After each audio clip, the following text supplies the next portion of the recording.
Happy New Year, everybody. I finally escaped France just in time to celebrate with my husband at home on the boat. Of course, I'm not much of a partier these days. Welcome to Sailing for Sustainability, where I share my sailing voyage and talk about sustainability. One thought I had that Calais made very clear is that living on a boat is kind of like being a snail. You're totally at home no matter where you go because you bring your home with you. It's a very unique feeling.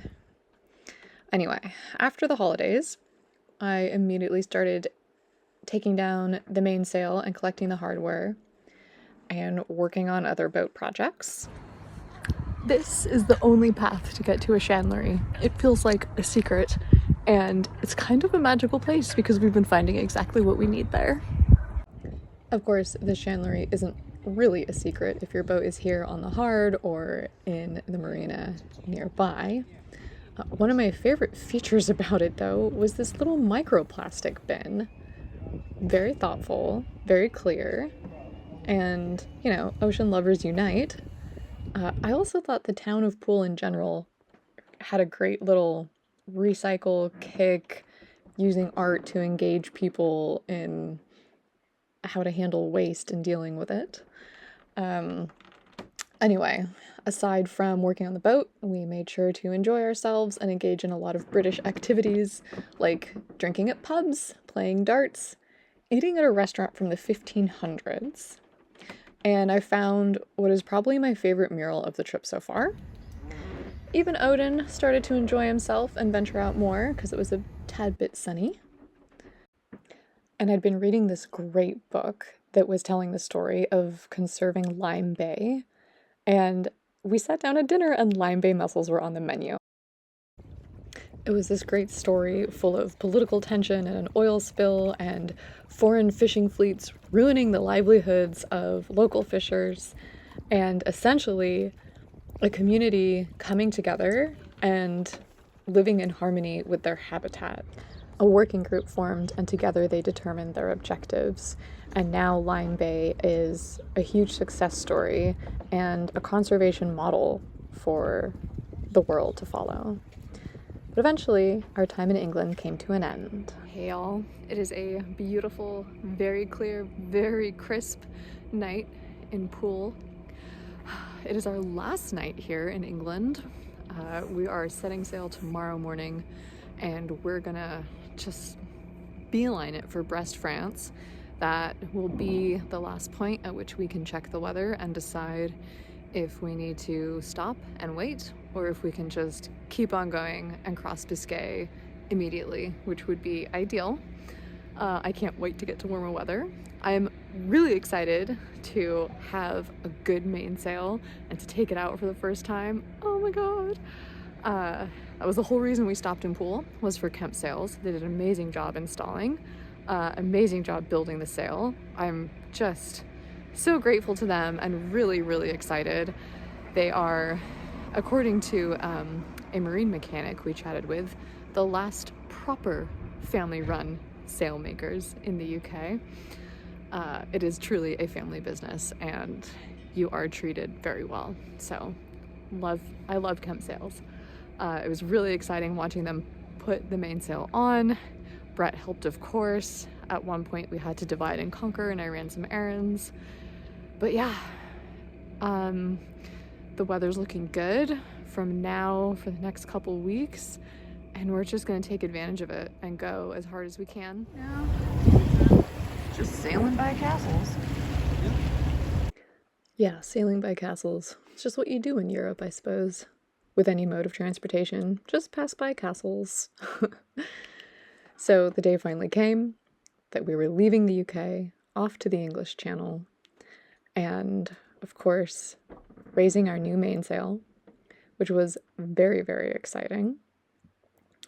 And it wasn't long before my mind slipped back into sailing mode, which I guess is one of deep thought. I started thinking about the book I was reading by Charles Clover, and how he has his name on a giant boulder on the seabed in Dogger Bank. He called Dogger Bank the Atlantis of the North Sea. It has a long history of being overfished and otherwise abused, and was essentially a paper park, meaning it was protected by law but not in practice. And scientists studying rare sharks found that there were fewer sharks in the marine protected area than the surrounding areas. Like, that's how bad it was. And Clover had just reached the end of his tether with that and called up Greenpeace and had them put his name on a boulder that they were dropping, one of 17 granite chunks. And the news was super big, of course. And it made a lot of people angry, even though it was very effective. It made a lot of fishers angry, and they felt like Greenpeace wasn't considering their needs. A typical environmentalist criticism, right? But it actually was highly beneficial to the inshore fishermen, who were very upset by fishing methods that were ruining their livelihoods. And Greenpeace did mark on the chart plotter where the boulders were so that the fishers could avoid them to avoid injury. As you can see here, chart plotters will show boats like right on top of each other, but the boat is way over there. Anyway, my deep thoughts were interrupted by attempting to cook in rolling seas. This was my first time cooking while underway, and it was pretty challenging. We were going over the second continental shelf, so the first one we passed was up by northern France, and the second one is down by northern Spain, and waves on the beam, right? The broadside of the boat made it very, very awkward and rough. I did manage to get hot food on the table, though. And if you're wondering how the cat handles this, he doesn't. He just finds a little nest, curls up in a ball, and waits for things to settle down. And I felt such relief so many times because I saw so many sunrises and so many sunsets, like more in the last month than probably several years combined. And it was just an amazing reminder that I'm alive, floating on this little planet, hurtling through space. And I mean, it's both humbling and comforting, and maybe those two things are needed to feel peaceful. But it's sort of a rewilding of your mind to be completely present and to remember your specieshood, shall we say, that you are just another species on this planet. And after 3 days of clear skies and sun, I was reminded of how much the sun impacts us. Like, I really feel like we're regulated by the sunshine, and winter is supposed to be a time of rest and hibernation.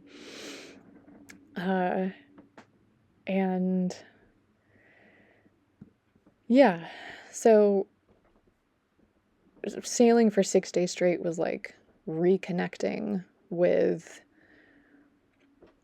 the ecosystem and with the sea and with the global cycles from day and night to seasons.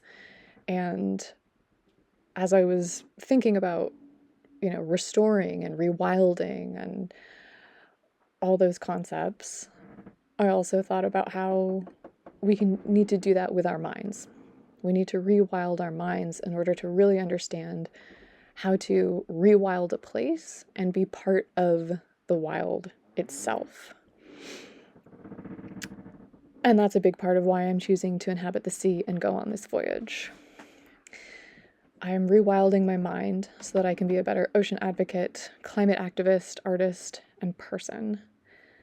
And I'm so grateful to be able to do it and to have these encounters with dolphins. This just felt like a welcoming committee congratulating us on a successful Bay of Biscay crossing.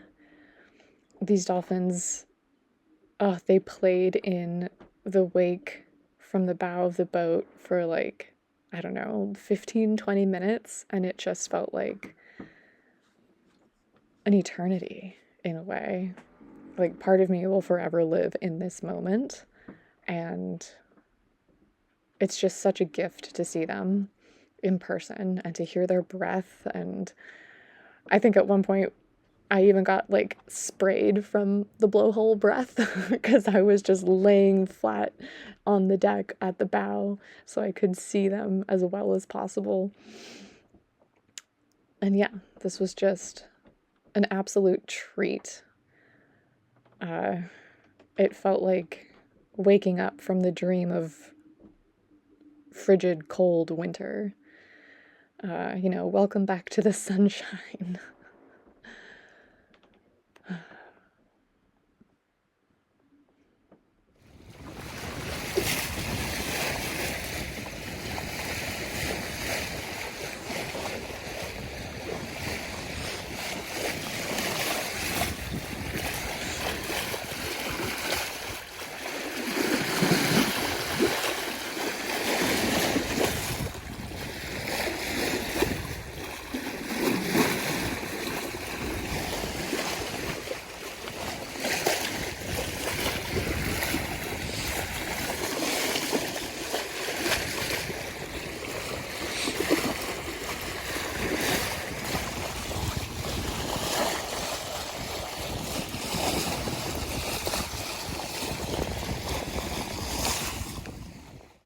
Of course, Odin was the first to really take advantage of the sunshine and just sunbathe and enjoy himself.